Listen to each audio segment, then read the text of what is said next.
Police वाले आए थे जो हड़का रहे थे? अच्छा, उन्होंने डराया धमकाया, हमारे भाई को फांसी की सजा देने की धमकी दी। अच्छा, हाँ, तो वो हमारे कहने का मतलब ये है कि उनको भी सजा मिलना चाहिए, उनकी भी नौकरी जाए या कुछ भी जाए, हमसे इससे मतलब नहीं है। वही जिम्मेदार है और उचटी वाले भी जिम्मेदार है। उचटी वालों को जिंदगी भर की सजा मिलना चाहिए। और जिसने खून चोरी किया, चलो वो उनके बच्चे चलो नादान है, हम ये भी समझते हैं कि नादान है, लेकिन उनके माँ बाप तो नादान नहीं है ना। उनके माँ बाप भी बच्चों की तरफ बोले, बच्चों को तुम सपोर्ट दोगे कहोगे तो बच्चे तो इलाऊ हो जाएंगे। नमस्कार दोस्तों, ये कानपुर नगर का ग्रामीण क्षेत्र है और कानपुर नगर की ग्रामीण क्षेत्र में जो कानून और व्यवस्था को व्यवस्थित करने का जो रिस्पॉन्सिबिलिटी, जो जिम्मेदारी रहती है, वो कानपुर महानगर की कमिश्नरेट पुलिस के हाथों में आ गया है।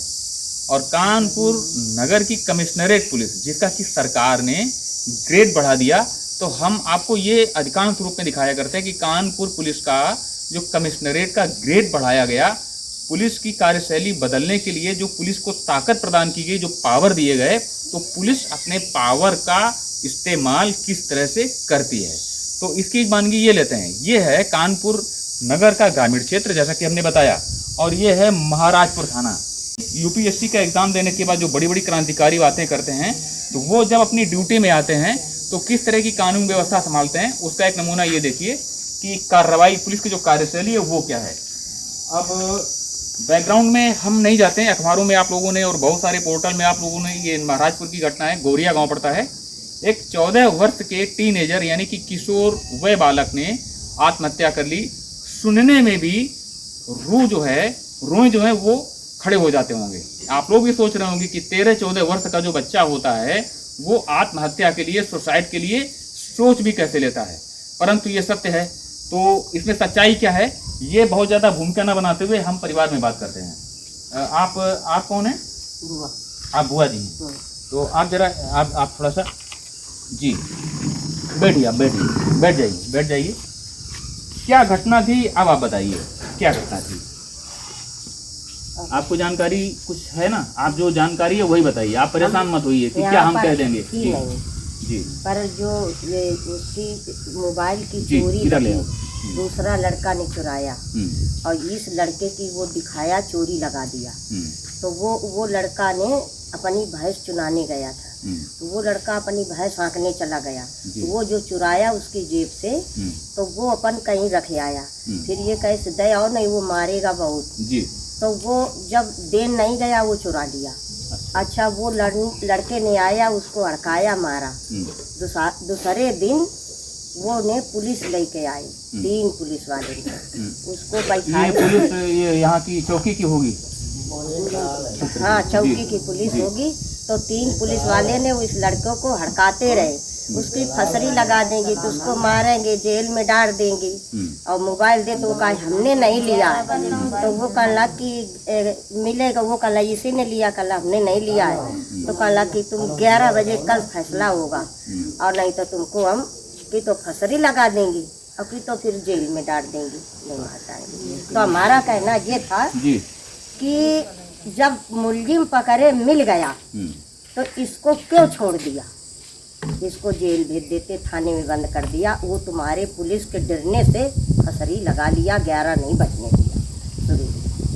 तो डर की वजह से वो इतना पुलिस के धमकाने से, हाँ, पुलिस के धमकाने से वो फसरी लगा दिया। आप अभी क्या कह रहे थे भैया? यहाँ से आवाज आई थी, आप कुछ कह रहे थे क्या? आप कह रहे थे, आप जरा बैठ जाइए।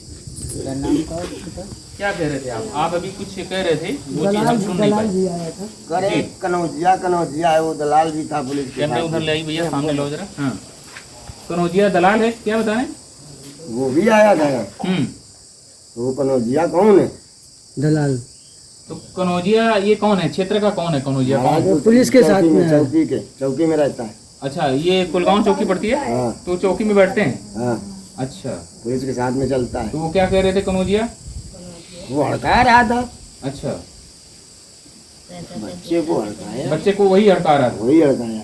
अच्छा। और दो ज्यादा पुलिस वाले जो पुलिस का जो पुलिस चौकियों में जो दलाल बैठते हैं हाँ वो कनौजिया करके कोई कुलगांव चौकी में बैठते हैं हाँ हाँ और वो भी आए तो वो हड़का रहे थे बच्चे को। मोबाइल दे देना नहीं तो जेल हो जाएगी।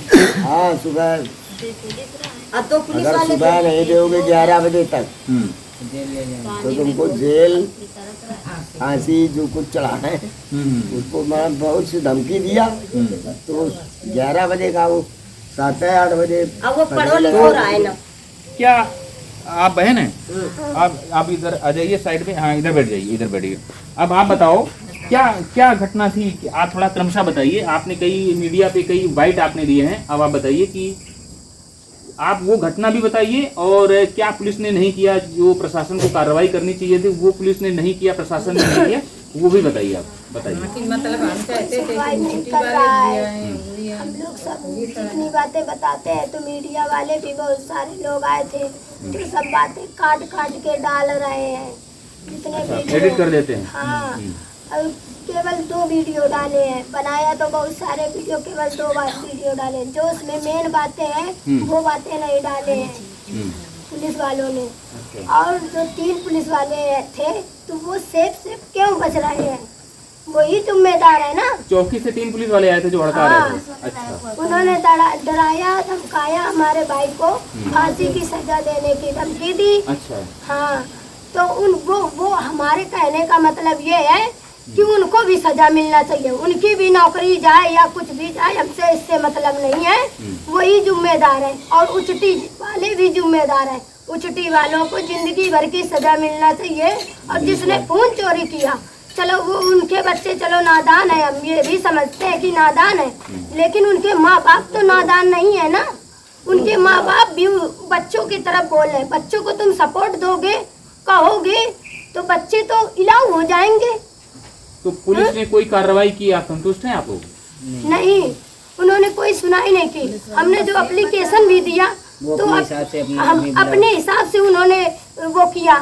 हम जो बता रहे हैं हमारे हिसाब से तो एप्लीकेशन की नहीं की, तो इसका मतलब क्या होता है, इसका रीजन क्या हुआ? पुलिस वाले तो थाने में जो एप्लीकेशन लिखी गई है वो आप लोगों के हिसाब से नहीं लिखी गई? हमारे हिसाब से नहीं लिखी गई है। क्या करें भैया, इधर आप भाई हैं ना, आप भैया हैं, हाँ खड़े बैठे रहिए। क्या बता रहे हैं कि थाने में जो मीडिया बता रही है, जो थाने में रिपोर्ट जो लिखी गई FIR हुई है वो एप्लीकेशन आपके हिसाब से नहीं लिखी हमारे गई? हिसाब से नहीं लिखी गई। वो किसने एप्लीकेशन किस अधिकारी ने लिखी थी? वहाँ लिखी है, वहाँ बताइए, उस कैमरे में देखिए, किस अधिकारी ने एप्लीकेशन लिखी थी आपकी? अधिकारी का तो नाम नहीं पता है, लिख रहे थे और वो अपने हिसाब से लिख दिया। आपसे जब एप्लीकेशन लिख रहे थे तो आपसे कुछ पूछताछ की, कुछ नहीं, जानकारी कुछ नहीं दी? कुछ नहीं ली, लिख दिया आपने अपने मन से लिख दिया। और क्या बोले? और वो कागज पकड़ा दिया। होता है ना, बोले क्या? बोले आपका मुकदमा दर्ज हो जाएगा। मुकदमा दर्ज हो जाएगा। तो ये पुलिस की कार्यशैली है और ये महाराजपुर थाना पड़ता है। 14 वर्ष का टीनेज होता है, किशोर वय बालक होता है और उसकी मृत्यु हो जाती है। मृत्यु क्या होती है? वो सुसाइड कर लेता है। पुलिस चौकियों में यानी कि आउटपोस्ट में जो दलाल बैठते हैं, जो ब्रोकर बैठते हैं, जो पावर ब्रोकर बनते हैं, थानों में जो पावर ब्रोकर बनते हैं, जो कि गांव क्षेत्र की जो नेतागिरी करते हैं, और ऐसे लोगों को पुलिस लिए अपने साथ में घूमती है केस को सॉल्व आउट कराने के लिए। इस तरह की पुलिस अगर घूमती है, दलालों को यदि ब्रोकरों को स्थान देती है